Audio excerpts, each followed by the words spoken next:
You ever get that feeling, standing in the middle of your own driveway, that somehow you wandered onto the set of a bad sitcom, and everyone else has the script except you?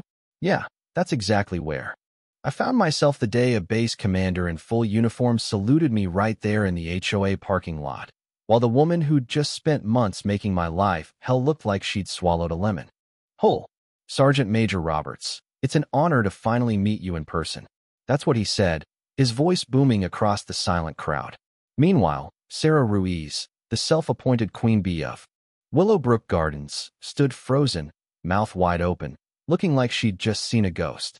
Up until that moment, Sarah thought I was just another retiree, a nobody with a truck and a worn-out ball cap. Turns out, I was the guy who'd trained half the officers on that base. But let me back up a sec, because the story of how we got there is one for the books. Name's Peter Roberts, 25 years. Army, 3 tours overseas, a couple of knees that ache when the weather changes, and a quiet hope that retirement would finally bring some peace. Willowbrook Gardens looked like the answer: maple-lined streets, neighbors who minded their own, the kind of place where the loudest thing at night is a cricket. My little slice of heaven even came with a designated parking spot. Veteran placard and all. Not a big thing, just a simple courtesy arranged by the previous owner and the old board. I was grateful, honestly. Meant I didn't have to hike across the lot after grocery runs or PT appointments. For a while, everything was smooth. I'd be up before sunrise, habit I couldn't shake, coffee in hand, listening to the world wake up. Folks waved, we'd chat about the weather, whose dog dug up which flower bed, just neighbor stuff. I mostly kept to myself. After so many years of always being on, I treasured the quiet. But you know how life goes, right? The peace never lasts. Sarah Ruiz crashed into the neighborhood like a tornado in high heels. Newly elected HOA president, fresh from some suburban boot camp where they teach you how to weaponize a clipboard. She had this way of looking at you, like she was measuring whether you were worth her time. Within weeks, new rules started rolling out. Higher fees, more restrictions, a community standards code thick enough to make a lawyer sweat. And my veteran parking spot? That became her first target, like she was gunning for some kind of power play. It all started one Tuesday. I'm loading groceries into my truck, minding my own, when here she comes. Heels clacking, sunglasses perched on her head like a tiara. "Excuse me, you can't park there anymore," she snaps. Like I'm a kid caught with his hand in the cookie jar. I glance at the placard, then back at her. "I'm sorry, what do you mean? That's my spot." She crosses her arms, jaw clenched. "The board has decided veteran parking is outdated. We need it for visitors. Not even a please or thank you." Now, I've handled my share of tough customers, and in the Army, you learn pretty quick not to let pride pick your battles for you. I asked to see the paperwork. Sarah rolled her eyes. Classic. "I'm the HOA president. I don't have to show you anything." That's when the warning bells really went off. I asked about attending the next HOA meeting. She shut me down hard. "Board members only. Just move your truck." So, I parked in a visitor's spot, figuring I'd sort it out later. That evening, I called Daniel, a neighbor who'd lived here forever. Daniel's the kind of guy who's seen it all, soft-spoken, always knows what's up. He let me in on the real story. Sarah bullied her way into power, forced out anyone who wouldn't toe the line, and made a sport out of fining people for tiny violations. The veteran parking thing? Just her flexing, nothing official. And nobody wanted to stand up to her, not after seeing what she did to the last folks who tried. But I didn't put on a uniform for 25 years to roll over for a bully, no matter how fancy her manicure. Still, I figured I'd give diplomacy a shot. Next morning, I show up at her door, plate of cookies in hand, my late wife's recipe, a peace offering. She answers in a silk robe, face like she just bit into a green apple. "What do you want?" I tried to keep it neighborly. I was hoping we could talk about the parking situation, see if there's a solution. She cuts me off. "Nothing to discuss. Spot's not yours. End of story." Tried to close the door in my face, too. That's when I put my hand on the frame and, as gently as I could, told her what that spot meant to me. She sneered, said she didn't care if I'd served 5 minutes or 50 years. "Find somewhere else to park, or I'll have your truck towed." Let me tell you, right then, I knew exactly what I was dealing with. Some folks are just allergic to decency, you know? But that's the thing about folks like Sarah, they always think nobody will challenge them. What she didn't know was I'd spent a career learning exactly how to challenge folks like her. Over the next few days, I hit the books.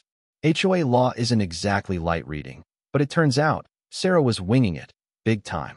State law requires board transparency, member votes for policy changes, the whole 9 yards.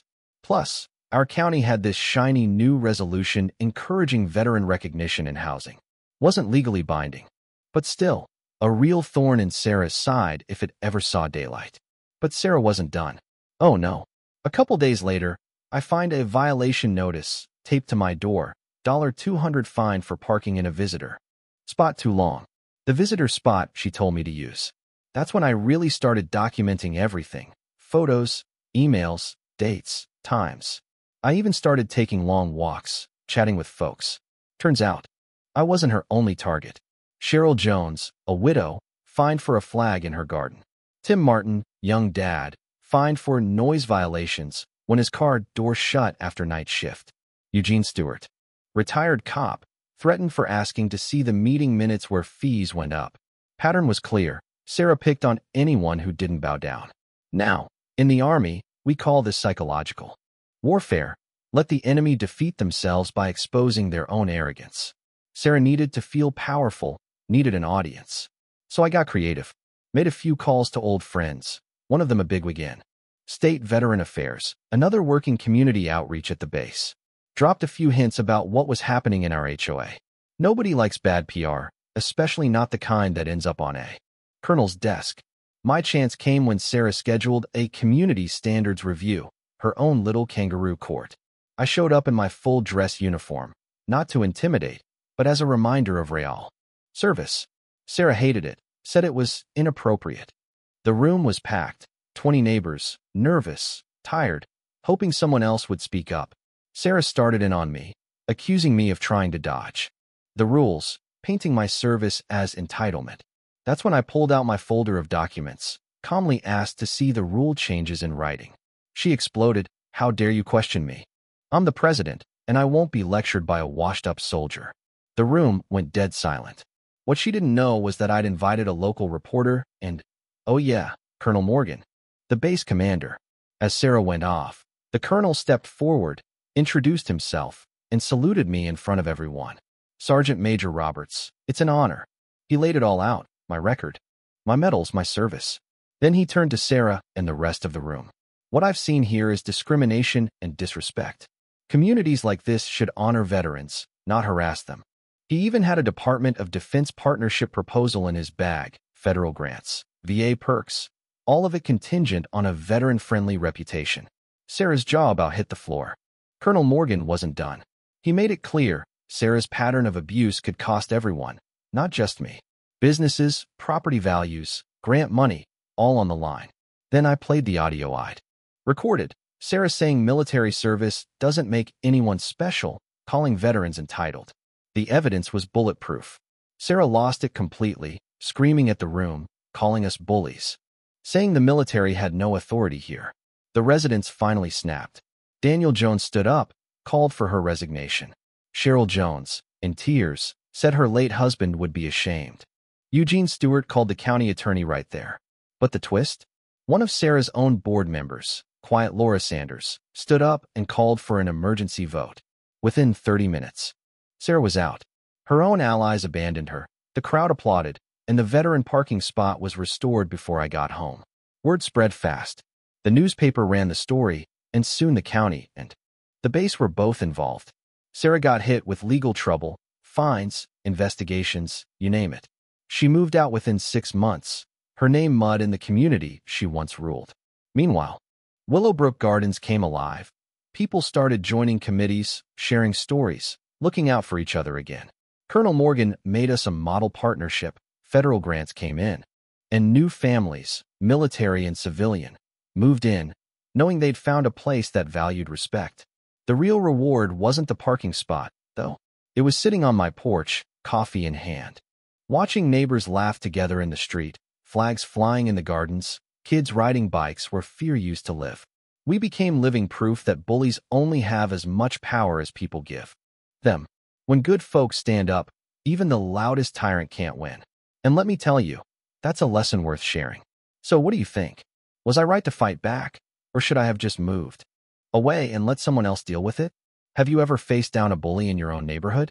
Drop your thoughts in the comments. I want to hear your stories. And if you believe standing up for justice matters, hit that subscribe. Share this with someone who needs a little hope. And remember, when we look out for each other, nobody stands alone. That's what makes a community.